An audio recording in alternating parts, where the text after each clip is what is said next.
సియోను కొండ అనగానే బాగా సియోను యెరూషలేము, ఈ పదాలు ఎక్కడ ఉంటాం కదా.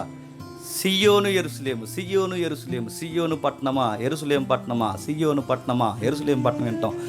సియోన్ అంటే ఏంటంటే అలా మీకు మౌంటైన్, అదే ఆ కొండ కనబడుతుంది చూడండి, మొత్తం తమ్ముడు ఏరో మార్క్ తిప్పుతున్నాడు చూడండి.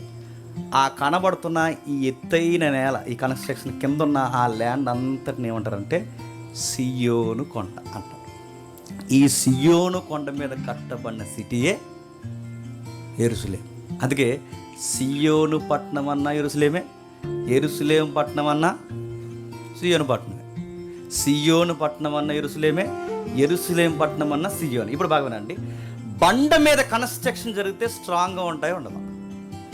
ఇసుకలో కన్స్ట్రక్షన్ జరిగితే స్ట్రాంగ్గా ఉంటాయా? బండ మీద కన్స్ట్రక్షన్ జరిగితే స్ట్రాంగ్గా ఉంటాయా? ప్రభు చెప్పిన ఎగ్జాంపులే.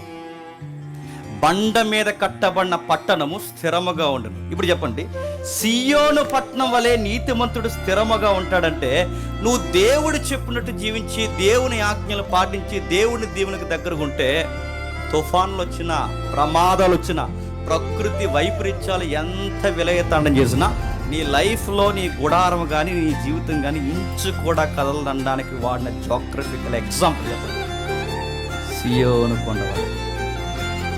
అంటే మీకు అర్థమవుతుంది అంటే ఒక విషయాన్ని మనం ఇంత నిగూఢంగా అర్థం చేసుకుంటే వాక్యం దావీదు గారు అన్నట్టు మనకు ఎలా ఉంటుందంటే కొవ్వు మెదడు దొరుకుతుంది.